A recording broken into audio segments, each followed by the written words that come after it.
നമസ്കാരം. മനസ്സിൽ ആർദ്രത സൂക്ഷിക്കുന്ന ആരും ഇഷ്ടപ്പെടുന്ന ഒരു വികാരമാണ് റൊമാൻസ്. റൊമാൻസ് വളരെ മനോഹരമായി ചിത്രീകരിച്ച ഒരു സിനിമയാണ് ഇസബെല്ല. ആ ഇസബെല്ലെ മൂവിയിലെ ഇൻട്രൊഡക്ടറി സോങ് തന്നെ അതിൽ ONV സാറും ജോൺസൺ മാഷും രചിച്ച ആ സോങ്ങിൽ തന്നെ ആ ഹോൾ മൂവിയിലെ കണ്ടന്റ് ഒരു 3 വാക്കുകളിൽ അവർ ഒതുക്കിയിട്ടുണ്ട്. വസന്ത പുഷ്പം പോലെ, ദുരന്തഗീതം പോലെ, വിഷാദരാഗം പോലെ. അതായത് ഒരു വസന്തം, വളരെ ഹാപ്പി ആയിട്ടുള്ള ഒരു കാവ്യം പോലെയുള്ള റൊമാൻസ്. അത് കഴിഞ്ഞാൽ പിന്നെ ഒരു ദുരന്തം നടക്കുകയാണ്, ഇഷ്ടപ്പെട്ട ആള് തിരിച്ചു വരില്ല എന്ന് അറിയുന്നു. ദെൻ ഒരു വിഷാദരാഗം പോലെ, ഒരു വിഷാദത്തിലേക്ക് പോവുകയാണ്. സോ നമ്മൾ ഇന്ന് സംസാരിക്കാൻ പോകുന്നത് ഡിപ്രഷനെ കുറിച്ചാണ്. ഡിപ്രഷൻ അഥവാ വിഷാദരോഗം. ഞാൻ ഡോക്ടർ അനശ്വര ദേവ്. നമ്മൾ ഇന്ന് സംസാരിക്കുവാനും മനസ്സിലാക്കുവാനും പോകുന്നത് വിഷാദ രോഗത്തെക്കുറിച്ചാണ്, അഥവാ ഡിപ്രഷൻ. ഡിപ്രഷൻ എന്ന് പറഞ്ഞാൽ ലോങ് കണ്ടിന്യൂഡ് ആയിട്ടുള്ള വിഷമം. ഈ എല്ലാ വിഷമങ്ങളും ഡിപ്രഷൻ അല്ല, പക്ഷേ എല്ലാ ഡിപ്രഷനിലും വിഷമം ഉണ്ടാവും. വിഷമം ഒരു സിംറ്റം മാത്രമാണ് ഡിപ്രഷൻ്റെ. ആ വിഷമം സ്ഥായിയായി നിന്ന് പലതരത്തിലുള്ള വേറെയും ബുദ്ധിമുട്ടുകൾ അനുഭവപ്പെടുമ്പോഴാണ് ഡിപ്രഷൻ എന്ന് അതിനെ കാറ്റഗറൈസ് ചെയ്യാൻ പറ്റുള്ളൂ. അതായത് ഇതൊരു ICD-10 ക്ലാസിഫിക്കേഷൻ പ്രകാരം മൂഡ് ഡിസോർഡർ കാറ്റഗറിയിലാണ് വരുന്നത്. അതായത് ഏതർ എക്സ്ട്രീംലി ഹാപ്പി സ്റ്റേജ് മാനിയ, അല്ലെങ്കിൽ എക്സ്ട്രീംലി സാഡ് സ്റ്റേറ്റ് ഇത് ഡിപ്രഷൻ, അല്ലെങ്കിൽ ഇത് രണ്ടും മാറി മാറി വരുന്നൊരവസ്ഥ ബൈപ്പോളർ ഡിസോർഡർ. ഇതിൽ ഡിപ്രഷൻ്റെ ഒരു സ്റ്റാറ്റിസ്റ്റിക്സ് പറയുകയാണെങ്കിൽ WHO സ്റ്റാറ്റിസ്റ്റിക്സ് പ്രകാരം 280 മില്യൺ ആൾക്കാരിലാണ് വേൾഡ് വൈഡ് ഇത് കാണപ്പെടുന്നത്. ഇന്ത്യയിൽ മാത്രം നോക്കിയാൽ 10 മില്യൺ ആൾക്കാരിൽ ഇത് വരുന്നുണ്ട്. അതിൽ തന്നെ ഓരോ 11 മിനിറ്റ് വെച്ചിട്ട് ഈ അസുഖം വളരെ തീവ്രമായി വന്നിട്ട് ഈ ലോകത്തിൽ നിന്ന് തന്നെ അവരില്ലാതാകുന്ന ഒരു അവസ്ഥ വളരെ ഓഫണായിട്ട് കാണപ്പെടുന്നുണ്ട്. സോ അത്രയും ഇമ്പോർട്ടൻ്റ് ആയിട്ട്, എസ്പെഷ്യലി നമ്മളുടെ സിറ്റിയിൽ താമസിക്കുന്ന 3 സൈക്കാട്രിക് ഇൽനെസ്, അതായത് അതിലൊന്ന് anxiety, then depression, then schizophrenia. അത്രയും പ്രാധാന്യമേറിയ ഒരു അവസ്ഥയാണ് ഡിപ്രഷൻ എന്ന് പറയുന്നത്. ഇനി നമുക്ക് അതിൻ്റെ സിംറ്റത്തെക്കുറിച്ച് ആലോചിക്കാം. ഡിപ്രഷൻ്റെ സിംറ്റംസ് ഒരു മൂവി ആയിട്ട് റിലേറ്റ് ചെയ്തിട്ട് പറയാം. മൂവി എന്ന് പറയുന്നത് ജനങ്ങളിൽ വളരെ പെട്ടെന്ന് സ്വാധീനിക്കാൻ കഴിയുന്ന ഒരു മീഡിയമാണ് മൂവി. സോ ആ ഒരു മൂവി വെച്ച് നമ്മളൊരു എക്സാമ്പിളായിട്ട് ഒരു അസുഖത്തിനെ മനസ്സിലാക്കിയാൽ ഈസി ആയിട്ട് നമുക്കത് മനസ്സിലാക്കാൻ പറ്റും. പിന്നെ ഇത് എന്തിനാണ് മനസ്സിലാക്കുന്നതെന്ന് വെച്ചാൽ, പലപ്പോഴും മാനസിക അസുഖങ്ങൾ സ്വയം ഉണ്ടെന്ന് ആർക്കും മനസ്സിലാകാറില്ല, അല്ലെങ്കിൽ വേറുള്ളവർക്ക് ഉണ്ടോ എന്ന് നമുക്ക് നോക്കിയാൽ മനസ്സിലാവാറില്ല. സോ കുറച്ച് ഇതിനെപ്പറ്റി അറിഞ്ഞിരുന്നാൽ നമ്മൾക്കത് വരുമ്പോഴോ അല്ലെങ്കിൽ ബാക്കി ചുറ്റുപാടുമുള്ളവർക്ക് വരുമ്പോഴോ നമുക്ക് കുറച്ച് അവരെ ഹെൽപ്പ് ചെയ്യാനോ ഒരു ഡോക്ടറിൻ്റെ അടുത്തേക്ക് കൊണ്ടുപോകാനോ പറയാൻ പറ്റും. സോ മഴയത്ത് മുൻപേ സിനിമ ശ്രദ്ധിച്ചിട്ടുണ്ടോ അറിയില്ല, വളരെ മനോഹരമായിട്ട് റിലേഷൻഷിപ്പ് എക്സ്പ്ലോർ ചെയ്തൊരു സിനിമയാണ്. അതിൽ പലതരം ഡിപ്രഷൻസ് കാണിക്കുന്നുണ്ട്. അതിൽ ആ ഒരു സിനിമ കണ്ടവർക്കറിയാം, ആ ഒരു സിനിമ കഴിഞ്ഞതിന് ശേഷം, ആ ഒരു കഥ തീർന്നതിന് ശേഷമുള്ള ആ ഒരു ഫൈനൽ സ്റ്റേജ് വെച്ചിട്ടാണ് ഈ സിനിമ സ്റ്റാർട്ട് ചെയ്യുന്നത്. അതായത് മമ്മൂട്ടി വളരെ വൈൽഡായിട്ട് റിയാക്ട് ചെയ്യാണ്. He is very agitated. So ഇതിൻ്റെ ഒരു സിംറ്റം എജിറ്റേഷൻ ആണ്. അത് ശ്രീനിവാസൻ വരുമ്പോൾ എജിറ്റേറ്റഡ് ആണ് and he is doing some work, അല്ലേ? അവർക്കത് റെസ്റ്റ്ലെസ് ആയിരിക്കും. So they will be doing some work and agitated, anger issues ഒക്കെ കാണാം. ഇത് കൂടുതൽ അതിൽ ആ മമ്മൂട്ടിയുടെ ക്യാരക്ടർ, നന്ദൻ സാർ എന്ന് പറയുന്ന character, he was very active person, അല്ലാതെ അതിൻ്റെ മുന്നത്തെ കാലഘട്ടത്തിൽ കാണിക്കുന്നത്. അതൊരു കൈൻഡ് ഓഫ് ഡിപ്രസീവ് സിംറ്റംസ് ആണ്. അദ്ദേഹം ഡിപ്രഷനെ അത് റിയാക്ട് ചെയ്തത് ആ ഒരു രീതിയിലാണ്. ഇതേ മൂവിയിൽ തന്നെ ശോഭനയെ എടുക്കാം. She is also A very active dancer. അതിൽ ഒരു മെൻ്റൽ ഷോക്ക്, ശ്രുതി എന്ന് പറഞ്ഞ ക്യാരക്ടർ ഒരു കാര്യം പറയുമ്പോൾ മെൻ്റൽ ഷോക്കിൽ ദ ഫസ്റ്റ് തിങ് ഈസ് ആ മൈൻഡ് ഫസ്റ്റ് അതിനെ എഫക്റ്റ് ചെയ്യുന്നത് ഒരു സ്ട്രോക്ക് ആയിട്ടാണ്. സോ ഇറ്റ്സ് എ സൈക്കോസൊമാറ്റിക്, മനസ്സിൽ നിന്നും ശരീരത്തിലേക്ക് പോകുന്ന ഒരു സൈക്കോസൊമാറ്റിക് രീതിയിലേക്ക് അത് പോവുകയാണ്. ആൻഡ് അതിൽ ശോഭന, അതിലൊരു പാട്ടുണ്ട്, ആത്മാവിൻ പുസ്തകത്താളിൽ എന്ന് പറഞ്ഞിട്ടുള്ള, അതിൽ തന്നെ എഴുതിയ ഒരു വരികളുണ്ട്, വിരഹഗാനം. ലൈക്ക് ഇതൊരു കാരണമാണ്, separation or loss of loved ones ഈ ഡിപ്രഷനിലേക്ക് പോവാൻ നയിക്കുന്ന ഒരു കാരണമാണ്. ആ കവിത നോക്കുമ്പോൾ ശോഭന കരയുന്നുണ്ട്.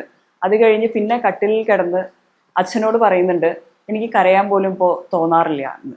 അതായത് it's a extreme stage of ഡിപ്രഷനിലേക്ക് പോവുകയാണ്. ഫിസിക്കലിയും എഫക്റ്റ് ചെയ്തു, മെൻ്റലിയും എഫക്റ്റ് ചെയ്തു. അതാണ് ഉമ എന്ന് പറഞ്ഞ ശോഭനയുടെ character. Then comes to Shruti. She is also very active person. നന്നായി പാട്ട് പാടുന്ന, വളരെ ആക്റ്റീവായിട്ടുള്ള ഒരു ടീനേജ്.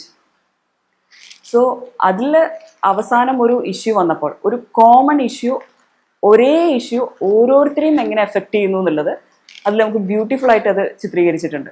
അതിൽ ശ്രുതി അവസാനം സംസാരിക്കാൻ പറ്റാതാവുകയും നിശ്ചലമായി പോവുകയുമാണ് ജീവിതം.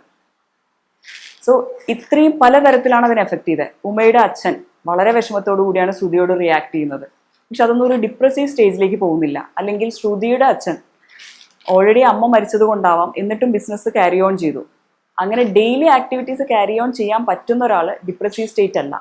സോ അദ്ദേഹത്തിന് നമുക്ക് വിഷമം എന്നേ പറയാൻ പറ്റുള്ളൂ. കുറേ കാലം കഴിഞ്ഞപ്പോൾ അദ്ദേഹത്തിൻ്റെ മകളും പോയി, ശ്രുതി. സോ അദ്ദേഹത്തിൻ്റെ നമ്മൾക്ക് കാണാൻ പറ്റുന്നത് വിഷമം ഉണ്ടാവും, പക്ഷെ ഡിപ്രസീവ് സ്റ്റേജിലേക്ക് പോയിട്ടില്ല. പക്ഷേ ഈ ശ്രുതിയാണെങ്കിലും പോയി, നന്ദൻ സാർ എന്ന് പറഞ്ഞ ക്യാരക്ടറും പോയി, ഉമ എന്ന് പറഞ്ഞ ക്യാരക്ടറും പോയി. ഇതേപോലെ തന്നെ ഇസബെല്ലയിൽ എന്ത് പറ്റി? അവസാനം ജീവിതം തന്നെ ഇല്ലാതാക്കുന്ന ഒരു അവസ്ഥയിലേക്ക് പോവുകയാണ്. അത് പ്രതീക്ഷക്കുറവ് കൊണ്ടാണ്. ഹോപ്പ്ലെസ്നെസ് മാർക്ക്ഡ് ഫീച്ചറാണ് ഈ ഡിപ്രഷൻ്റെ. സോ ഇതിലുള്ള സിംറ്റംസ് ആദ്യം പറഞ്ഞു, വളരെയധികം വിഷമം ഉണ്ടാവും, അത് ഉറപ്പുള്ള കാര്യമാണ്. കുറേ കാലങ്ങളായിട്ടുള്ള വിഷമം. പിന്നെ ആക്ടിവിറ്റി കുറയും. പിന്നെ എജിറ്റേറ്റഡ് ആയവർക്ക് ആക്ടിവിറ്റി കൂടുതലായിരിക്കും കേട്ടോ. പൊതുവെ ആക്ടിവിറ്റി കുറയുകയാണ് ഉണ്ടാവുക. അതിനുശേഷം എനർജി കുറവുണ്ടാവും. പിന്നെ ഇത് നിന്ന് വേറെ പല സിംറ്റത്തിലേക്കും പോവാം. അതായത് ഉറക്കമില്ലായ്മ, ഡിസിഷൻ എടുക്കാൻ പറ്റുന്നില്ല. അതിൽ ആ നന്ദൻ ക്യാരക്ടറിന് ഡിസിഷൻ എടുക്കാൻ പറ്റുന്നില്ല. ഒരു അവസ്ഥ വന്നു കഴിഞ്ഞപ്പോൾ ശ്രുതിയുടെ കൂടെ നിൽക്കണോ, ഉമ്മയുടെ കൂടെ നിൽക്കണോ, എന്താ, ഈ ജസ്റ്റ് എസ്കേപ്പിങ് അല്ലേ. ഗിൽട്ട് ഉണ്ട്, ഞാൻ ചെയ്തത് തെറ്റായി പോയോ എന്നുള്ള ഗിൽട്ട് ഉണ്ട്. And loss of interest in sexual life. ആ ഭാര്യ ഉണ്ടായിട്ടും they were just newly married, he's just escaping, വേറെ ഏതോ ദൂര സ്ഥലത്തേക്ക് എസ്കേപ്പ് ചെയ്ത് പോവുകയാണ് ചെയ്യുന്നത്.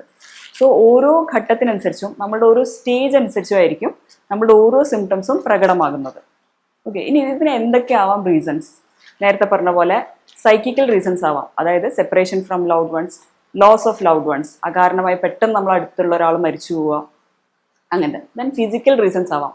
അതായത് പല ഡെഫിഷ്യൻസി കൊണ്ടും വരാം. ഇപ്പോൾ ഈ ഇടയിലുള്ള പല പഠനങ്ങളിൽ നിന്നും വ്യക്തമാവുന്നത് വൈറ്റമിൻ ഡി ഡെഫിഷ്യൻസി ഇതിനൊരു കാരണമാവുന്നുണ്ട്. ആദ്യം ബോൺ ഹെൽത്ത് ആണ് ഇതിനെ ഹെൽപ്പ് ചെയ്തിരുന്നെങ്കിലും ഇപ്പോൾ കൊഗ്നീഷൻ ലെവലിലും വൈറ്റമിൻ ഡി ഡെഫിഷ്യൻസി എഫക്റ്റ് ചെയ്യുന്നുണ്ട്. നമുക്ക് ചിന്തിച്ചറിയാം, ചെടികൾക്ക് വളരണം എന്നുണ്ടെങ്കിൽ സൂര്യ വെളിച്ചം വേണം. അതേപോലെ തന്നെയാണ് മനുഷ്യന്മാർക്ക് വളർച്ച വേണമെന്നുണ്ടെങ്കിൽ സൂര്യ വെളിച്ചം വേണം. ഈ നമ്മൾ കൂടുതൽ ക്ലോസ്ഡ് എൻവയൺമെന്റിൽ ആവുന്നതോറും സൂര്യ വെളിച്ചം കിട്ടുന്നില്ല. So we are lacking immunity. നമുക്ക് പ്രോപ്പറായി വളരേണ്ട കൊഗ്നീഷൻ എന്ന് പറഞ്ഞാൽ മാനസികമായും ഫിസിക്കലിയും നമുക്ക് വളരണം. അതിനുള്ള ഒരു എക്സ്പോഷർ, സൺ എക്സ്പോഷർ നമുക്ക് കിട്ടുന്നില്ല. അത് ഒരു റീസൺ. അങ്ങനെ പല റീസൺസ്. അതേപോലെ തന്നെ അടുത്തൊരു റീസൺ ബയോളജിക്കൽ ആയിട്ടുള്ള റീസൺസ്. ഇതൊക്കെയാണ് ഇതിൻ്റെ റീസൺസ് ആയിട്ട് നമുക്ക് പറയാൻ പറ്റുന്നത്. ഇത് കൂടുതലും കണ്ടുവരുന്നത് പ്രൊഡക്റ്റീവ് ഇയേഴ്സിലാണ്. അതായത് ഒരു 15 to 28 years, 29 years, അല്ലെങ്കിൽ അത് മുതൽ ഒരു 33 അല്ലെങ്കിൽ 40s, ആ ഒരു, അതായത് നമുക്ക് ആ പീരീഡ് ശ്രദ്ധിച്ചറിയാം. നമ്മളൊരു ഇൻറ്റിമസി ഫോം ചെയ്യുന്ന കാലഘട്ടത്തിലാണ് ഇത് കൂടുതലായിട്ട് വരുന്നത്.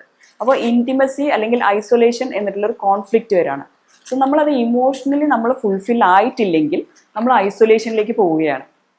ആ ഐസൊലേഷനിലേക്ക് പോകുന്ന അവസ്ഥയിലാണ് ഈ ഡിപ്രസീവ് സ്റ്റേജ് ഒക്കെ കൂടുതലായിട്ടും വരുന്നത്. ഇനി നമുക്ക് ഈ ഡിപ്രഷന് എന്തൊക്കെ ചെയ്യാമെന്ന് നോക്കാം.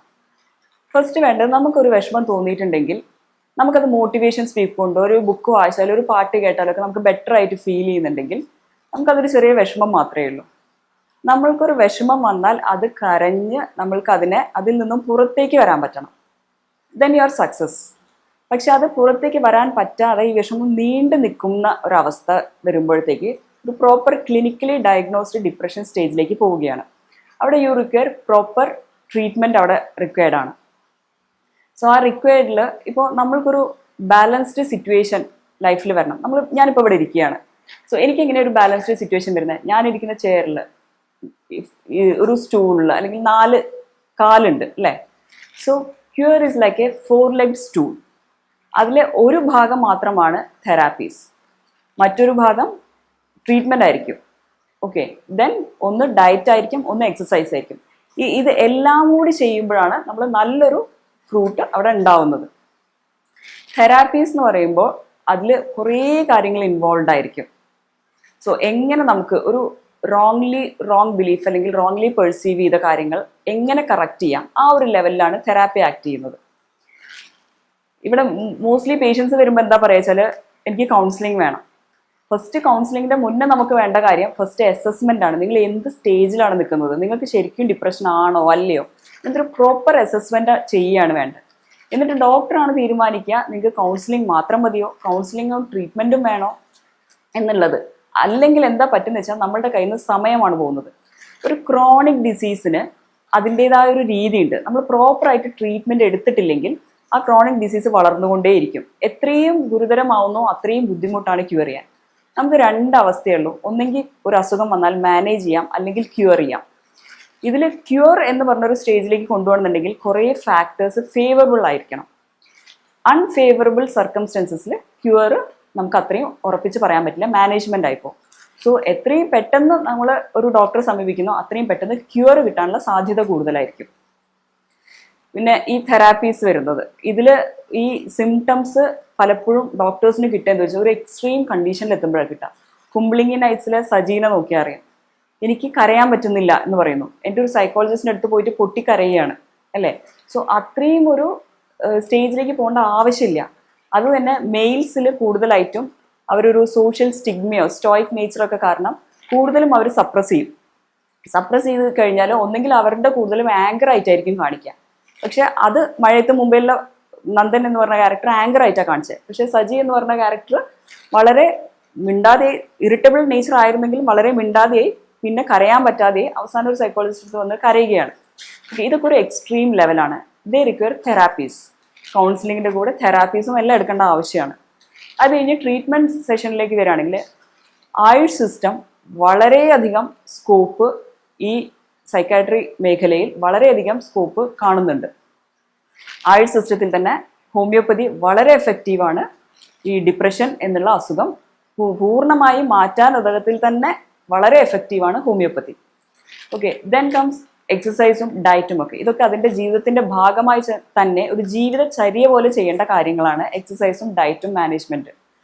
അതിൽ ഈ ഡിപ്രഷൻ്റെ കേസിൽ എന്താ പ്രശ്നം വെച്ചാൽ നമ്മൾക്ക് ഭക്ഷണം കഴിക്കാൻ പോലും പറ്റാത്തൊരവസ്ഥ, അതാണ് ഡിപ്രഷൻ. അത്രയും നമ്മളുടെ വൈറ്റാലിറ്റി താഴെ പോയി. അപ്പോൾ അത്രയും ഡിപ്രസ്ഡ് ആയുള്ള എല്ലാവരും പറയും ഇവൻ പുറത്തു പോകണില്ല, മടിയാണ്. എല്ലാ മടിയൊന്നും മടിയല്ല, അവർക്ക് എന്താണ് പ്രശ്നം എന്ന് അവരോട് ചോദിച്ച് മനസ്സിലാക്കുക. സോ ഇവൻ അത് ചെയ്യുന്നില്ല, ഇത് ചെയ്യുന്നില്ല, കംപ്ലൈൻസ് ആണ് കൂടുതലും വരിക. സോ ആ ഒരു ഭക്ഷണം കഴിക്കാൻ പോലും പറ്റാത്തൊരവസ്ഥയിൽ നിങ്ങൾ പറയാണ് രാവിലെ എണീറ്റിട്ട് എക്സസൈസ് ചെയ്യൂ. രാവിലെ എണീക്കാൻ പറ്റാതെ തന്നെ ഡിപ്രഷൻ്റെ ഒരു സിംറ്റമാണ്. എക്സസൈസ് ചെയ്യുമെന്ന് പറഞ്ഞാൽ പ്രാക്ടിക്കലി പോസിബിൾ അല്ല. സോ അതിനൊരു ഫസ്റ്റ് സ്പാർക്ക് വേണം. സോ അതിനാണ് നമ്മൾ പ്രോപ്പർലി ഡയഗ്നോസ് ചെയ്തിട്ട് മെഡിസിൻസ് എടുത്തു കഴിഞ്ഞാൽ ആ first spark you will get. ആ കിട്ടിയ സ്പാർക്കിൽ നിന്നും കുറച്ച് എക്സസൈസ് ചെയ്യാനുള്ള ഒരു ഊർജ്ജം കിട്ടുമ്പോൾ അത് ചെയ്യാം. ക്യൂർ ഈസ് ലൈക്ക് സിഗ്സാഗ് ആക്ഷനിലാണ് പോകുന്നത്. ഫസ്റ്റ് ഒരു സ്പാർക്ക് നമുക്ക് മരുന്നെന്ന് കിട്ടിയാൽ അതിൽ നിന്ന് നമുക്ക് എക്സസൈസും കാര്യങ്ങളും ചെയ്യാൻ പറ്റണം. അങ്ങനെ ചെയ്ത് ഒരു ലോങ് ടേം പ്രോസസ്സിൽ ക്യൂർ ചെയ്ത് എടുക്കുകയാണ് ചെയ്യുക. Okay, cure is not always beautiful. അതിന് ഫ്ലക്ച്വേഷൻസ് ഉണ്ടാവും. അറ്റ് ദ എൻഡ് നമ്മൾ ബ്യൂട്ടിഫുൾ ആയിട്ട് മാറണം എന്നാണ് അവസ്ഥ. അങ്ങനെ വരുമ്പോഴാണ് നമുക്ക് ഡിപ്രഷൻ ഇല്ല എന്ന് റീഅസസ് ചെയ്തിട്ട് നമ്മളത് ക്ലിയർ ആക്കണം. അല്ലെങ്കിൽ റിലാപ്സ് ഉണ്ടാവും. ഇനി അല്ലെങ്കിലും ഒരു പ്രാവശ്യം മാറിയതാണെങ്കിലും എപ്പോഴെങ്കിലും നമ്മളെല്ലാവരും ജീവിതത്തിൽ പലതരം പ്രശ്നങ്ങളോട് അഭിമുഖീകരിക്കുന്നവരാണ്. സോ നമ്മൾക്ക് വീണ്ടും വീണ്ടും അത് വന്നു കഴിഞ്ഞിട്ടുണ്ടെങ്കിൽ ആ കറക്റ്റ് ടൈമിൽ വന്നു യു ജസ്റ്റ് ആക്സെപ്റ്റ് ഇറ്റ്. നമ്മൾ ഒരു കാര്യം ആക്സെപ്റ്റ് ചെയ്താൽ മാത്രമേ നമ്മളത് സൊല്യൂഷനിലേക്ക് പോവുള്ളൂ. യു ജസ്റ്റ് സോൾവ് ഇറ്റ്, അത്രയേ ഉള്ളൂ. സോ നമ്മളുടെ ഇടയിൽ ആരും, നമ്മളോ നമ്മളുടെ ഇടയിലുള്ള ആരോ, ഒരു ഉമ്മയായോ അല്ലെങ്കിൽ ഒരു നന്ദൻ സാറായോ അല്ലെങ്കിൽ ഒരു ശ്രുതിയോ ഇസബെല്ലയോ സജിയോ ഇതാരും ഉണ്ടാവാതിരിക്കട്ടെ. ഉണ്ടായിട്ടുണ്ടെങ്കിൽ തന്നെ നമ്മൾ അവരെ ഹെൽപ്പ് ചെയ്യുക. ബിക്കോസ് ഇറ്റ്സ് ഒരു 4ൽ ഒരാൾക്ക് ജീവിതത്തിൽ എപ്പോഴെങ്കിലും ഇത് വരാനുള്ള സാധ്യതയാണ് പറയുന്നത്. അതായത് പറയുന്ന ഞാൻ, കേൾക്കുന്ന നിങ്ങൾ, എടുക്കുന്ന ക്യാമറ, പ്രൊഡ്യൂസർ. നോക്കൂ, 4 പേരായി. ഇതിൽ തന്നെ ഒരാൾക്ക് എപ്പോഴെങ്കിലും ജീവിതത്തിൽ വന്നിട്ടുണ്ടാവും. സോ അത്രയും കോമൺ ആയിട്ടുള്ള കാര്യം. നമ്മളുടെ അസസ്മെന്റിൽ തന്നെ മിനിമൽ ഓർ നോർമൽ എന്ന് എഴുതാം. കാരണം ഇതൊരു ബേസിക് ഇമോഷനാണ് സങ്കടം, വിഷമം എന്ന് പറയുന്നത്. സോ അതിനെ നമുക്ക് ഇല്ലാതെയാക്കാൻ പറ്റില്ല. സോ മിനിമൽ ഓർ നോർമലാണ്. സോ ആ ഒരു നോർമൽസിയിലേക്കോ അല്ലെങ്കിൽ മിനിമൽസിയിലേക്കോ നമ്മളെ എത്തിച്ചേരുക എന്നുള്ളതായിരിക്കണം നമ്മളെ ലക്ഷ്യം. ഓക്കെ, നന്ദി, നമസ്കാരം.